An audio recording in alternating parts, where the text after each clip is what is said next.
dañ liggéey Tabaski gaa yi ñëpp a sonn. Sénégal yi dafa métti ñëpp a sonn. dund gi cher na lépp cher na waaye ñu nekk fi rek. waaw ñoom weekend bi donc la nit ñi doon ñàkk a dund ko de te weekend bi sax da nga koy dund daal. chaque jour ga nii rek la Sénégal bi ñii dafa ëpp tamit lii ba kañ. dëgg la réew mi sonn nañ de pour familial yaa ngi maire yi sonn nañ kilifa yi sonn nañ. chef de quartier yi ñu dagg seen salaire bàjjen lu ko fay ku ci nekk la nga daan amagul ne moo tax réew mi dëgër ke maam tey mënatuloo jaay. yooyu ñu daan féetale di ko def nit ñi muy social. te par exemple Macky Sall indiwoon ko fi danaan jàppale jaaykat yi danaan jàppale nit ñi xoolal ma bourse familiale lu mat 400 et quelques mille personnes ñu xëy xëy dagg ko juróom-ñaari ji mi lan naan ko daan xeebal ñoom naan bu ñëwee dinañ ko yokk waaye ñoom koy bu ñu woon loolu ndax daana jëriñ dara àll bi sonn nañ ñëpp sonn nañ dama taxaw ci priorité yi moo gën yi dana dellu gannaaw yeneen teer bu jàmm yeneen teer bu salaam ku ci nekk rek sa morom bëgg sa morom musiba dal ko pour mu dañ kasa rek parti bu ci nekk rek pour ci tëj kasa sa morom di kontaan dëgg la lii ba kay nga may yàlla dina ko ak yërmande ak xéewal nga may ñu xoolal ñu jël réaction avocat bi après ñu jëlaat la boo ñu mën a rappeler dans 2 minutes incha allah merci beaucoup voilà donc mi ngi noonu.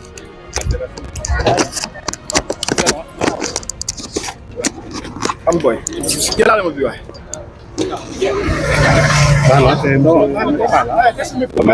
Test. On va faire deux questions.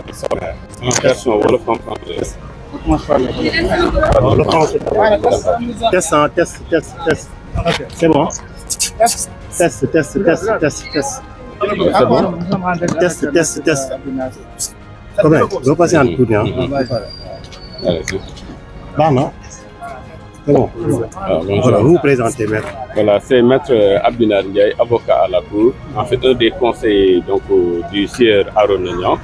qui en fait faisait face aujourd'hui au tribunal effectivement donc statuant en flagrant délit du TGI de Dakar. Condamné avec sursis 3 mois, est-ce que vous pouvez revenir un peu sur ce qui a été réellement reproché? Bon, en fait, vous savez que le sieur Aaron Niang était effectivement donc interpellé, puis gardé à vue et mis sous mandat de dépôt pour effectivement donc le délit en fait donc de diffusion de fausses nouvelles. Aujourd'hui, il a comparu devant la barre effectivement donc du tribunal. À la suite effectivement donc de l'interrogatoire, nous avons effectivement plaidé sa cause. Le tribunal, après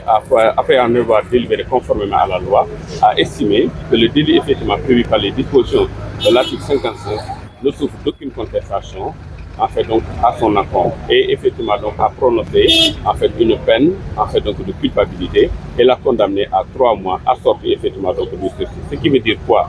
Que effectivement certes le tribunal estime qu'il est coupable des faits pour lesquels il comparaissait devant la barre effectivement du tribunal, mais néanmoins le tribunal en fait donc lui donne la possibilité de se racheter, c'est-à-dire de retourner en fait donc au soir.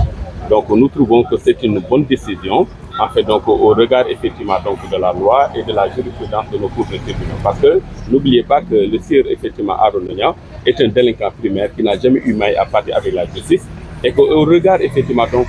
en fait donc des débats qui ont été entretenus en fait devant le juge donc statuant en flagrant délit, en fait lui-même en fait a estimé que ses propos ont été travestis, mais néanmoins il a soutenu que même si effectivement ces propos auraient été travestis, lui il demande effectivement donc il fait une amende honorable en fait au tribunal si effectivement ces propos contreviendraient à une quelconque disposition pénale. Mais on lui reproche aussi de ne pas avoir sourcé en tout cas.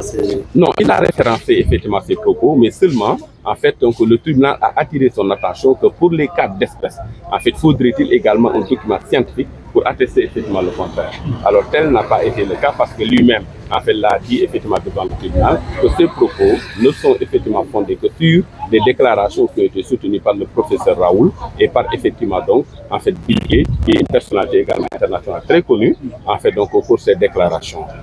Mais vous savez qu'au regard des dispositions de 255, ce que d'ailleurs je trouve en fait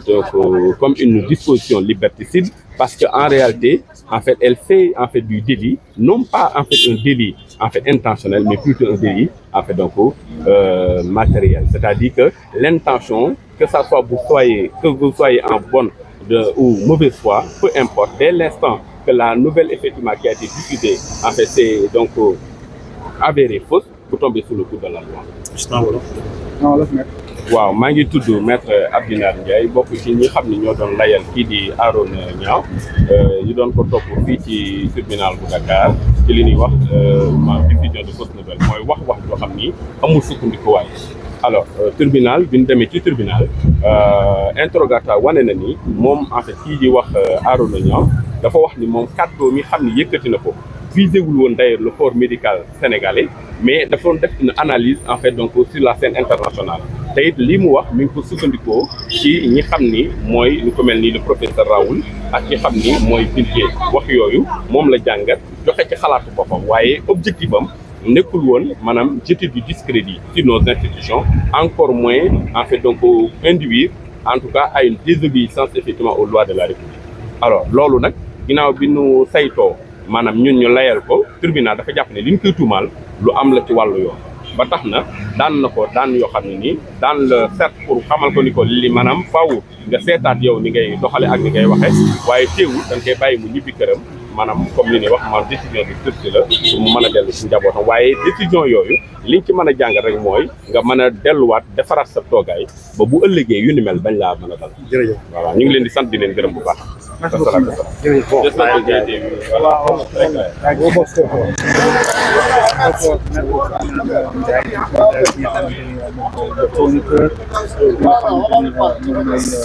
asalaamaaleykum wa rahmatulah. xam nga Arona Niang ñoo bokk quoi ñoo bokk deret moo ma yëngal quoi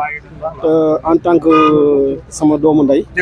ñoo bokk benn dëkk muy ci leen moo ñu boole ñu ñëwaat fii ñu bokk benn kër boo xam ni fa la ñuy yeewoo tey ñu ñëw def soutien bu rëy bu ñëw teewoo bis bii nii bis bu nga xam ni ñun bis dañ ko jëloon bis bi nga xam ni bisu Sénégal la taxawaay bi si ñëpp am tey mbokk yi ñëpp a ñëw dëkkandoo yi ñëpp a ñëw pour soutien Arona Niang première ma Diop Kane teew na fi Oumar Wade teew na fi ak Sidi Niang teew na fi ak waa Pikine ki yëpp waa Yeumbeul Route de Boune ñëpp ñëw waa département Kër Massar ñëpp a ñëw tey lii nii dafay wone ni justice am na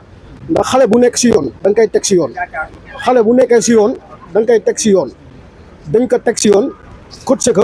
ni que lii bu mu amaat erreur de communication day am te loolu dañ ko nangu ñun ñi ànd ak moom dañ ko nangu tey jii nii liñ siy jàngat mooy dañuy dem toog après xool fi ñu jëm itinéraire bi ñu jëm te ñoo ngi remercier ñëpp incha allah di leen wax rek képp ku nga xam ne ñu koy jàppale ñoo ngi kontaan si yow bu baax a baax a baax a baax a baax. tey jii ànd ak mbokkam boo ko doon tey jox conseil lan lay doon ñu mel ne bañ a am ci ñoom. non li ma koy jox conseil rek mooy comme li may jox ñëpp mooy bala ngay wax dara na nga ko vérifier bu mu leer nga génnee ko en tant que man mii sax si loolu laay yëngu